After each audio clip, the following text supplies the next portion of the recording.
Iran युद्ध के बीच भारत में ऐसे टला ऊर्जा संकट। भारत ने अपनी दूरदर्शी रणनीति और इंडिया फर्स्ट नीति के दम पर खुद को इस बड़े झटके से बचा लिया है। जहां पड़ोसी देश पाकिस्तान लॉकडाउन जैसी स्थिति में है, वहीं भारत अपनी सीक्रेट ऑयल केव्स यानी कि भूमिगत तेल गुफाओं और रूस के साथ कूटनीतिक तालमेल के कारण मजबूती से खड़ा है। नमस्कार, मैं हूं आकांक्षा और आप देख रहे हैं न्यूज 18 का डिजिटल प्लेटफॉर्म। ईरान और इजरायल के बीच जारी भीषण युद्ध ने वैश्विक ऊर्जा बाजार को हिलाकर रख दिया है। स्ट्रेट ऑफ हॉर्मुज के बंद होने से दुनिया भर में तेल की आपूर्ति बाधित हुई है और भारत के लिए भी स्थिति बेहद चुनौतीपूर्ण है, क्योंकि देश अपनी लगभग 90% कच्चे तेल की जरूरत आयात के जरिए पूरी करता है। इसके अलावा एलपीजी का लगभग 60% और एलएनजी का करीब 50% भी विदेशों से ही आता है।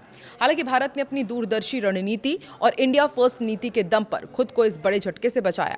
हम देख रहे हैं कि पड़ोसी देश पाकिस्तान, बांग्लादेश, यहाँ सब जगह हालात बेकाबू हो चुके हैं, लेकिन भारत अपनी सीक्रेट ऑयल केव्स यानी कि भूमिगत तेल गुफाओं के साथ साथ और दूसरे देशों के कूटनीतिक तालमेल के कारण मजबूती से खड़ा हुआ है। दरअसल सरकार ने रणनीति के तहत पिछले कुछ वर्षों में भूमिगत तेल भंडारण गुफाएं यानी कि अंडरग्राउंड ऑयल स्टोरेज कैवर्न्स बनाई और तेल आयात के स्रोतों को व्यापक रूप से विविध बना दिया। इन कदमों ने भारत को अचानक आने वाली ऊर्जा संकट से काफी हद तक बचाया है।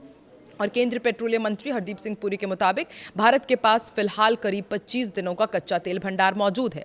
इसके अलावा पेट्रोल और डीजल का स्टॉक भी लगभग 25 दिन तक चल सकता है। रसोई गैस यानी कि एलपीजी की उपलब्धता 20 से 30 दिनों तक बनी रह सकती है, जबकि उद्योगों में इस्तेमाल होने वाली एलएनजी का भंडार लगभग 10 दिनों का है। भारत की ऊर्जा सुरक्षा का सबसे अहम आधार उसकी भूमिगत रणनीतिक तेल भंडारण गुफाएं हैं। ये 3 प्रमुख स्थानों पर बनाई गई हैं, विशाखापत्तनम, बेंगलुरु और पादुर में। इन गुफाओं को भारतीय सामरिक पेट्रोलियम रिजर्व लिमिटेड ने विकसित किया है। इनकी कुल भंडारण क्षमता 5.33 मिलियन मीट्रिक टन यानी कि करीब 4 करोड़ बैरल है, जो भारत के लगभग 10 दिनों की जरूरत पूरी कर सकती है। इन भूमिगत भंडारों की खासियत यह भी है कि ड्रोन या फिर मिसाइल हमलों से पूरी तरह से सुरक्षित रहते हैं और प्राकृतिक आपदाएं यदि आती हैं तो भी इन्हें ये कम प्रभावित करती हैं। आग या तेल रिसाव का खतरा भी कम होता है।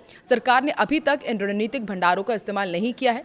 जरूरत पड़ेगी तो ये आपूर्ति संकट के दौरान एक सुरक्षा कवच के रूप में काम करते हैं।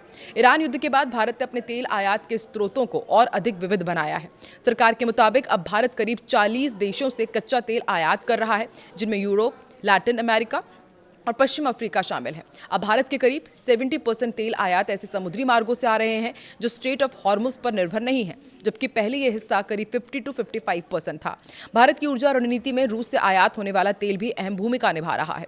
पिछले साल इसी मुद्दे पर अमेरिका ने भारत की आलोचना की थी।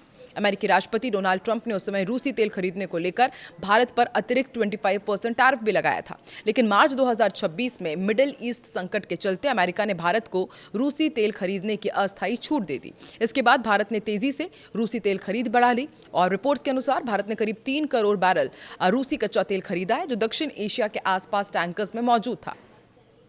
ऊर्जा आपूर्ति बनाए रखने के लिए भारत ने अफ्रीकी देशों से भी खरीद बढ़ाई है। अंगोला से मार्च के पहले 10 दिनों में करीब 34 लाख बैरल तेल आयात किया गया। वहीं कांगो गणराज्य से भी करीब 19 लाख बैरल तेल खरीदा गया है और एक्सपर्ट्स का मानना है कि कुल मिलाकर भारत के पास अभी 10 करोड़ बैरल तेल तक की संभावित उपलब्धता है। बता दें कि भारत दुनिया का दूसरा सबसे बड़ा एलपीजी आयातक और सालाना 3.13 करोड़ टन एलपीजी की खपत होती है। सरकार ने आपात शक्तियों का इस्तेमाल करते हुए घरेलू एलपीजी उत्पादन करीब 25% बढ़ा दिया है और इस अतिरिक्त उत्पादन को मुख्य रूप से घरों के लिए इस्तेमाल किया जा रहा है। हालांकि इसके कारण होटल्स और रेस्तरां के लिए कमर्शियल सिलेंडर्स की कमी देखी जा रही है और युद्ध के कारण रसोई गैस की कीमतों में भी बढ़ोतरी जरूर हुई है। होटल्स और रेस्टोरेंट्स भी प्रभावित हुए हैं और सरकार ने आपातकालीन शक्तियों का उपयोग करते हुए एलपीजी उत्पादन बढ़ाया है और माना जा रहा है कि अब आगे इसी तरीके से एलपीजी का उत्पादन बढ़ता जाएगा। आपको क्या लगता है, आने वाले दिनों में क्या भारत के सामने एलपीजी या फिर गैस की समस्या होने वाली है? जिस तरीके से भारत ने इमरजेंसी सिचुएशन में खुद को मजबूत तरीके से खड़ा किया है, ये आगे भी जारी रहेगा? कमेंट सेक्शन में अपनी राय जरूर दें।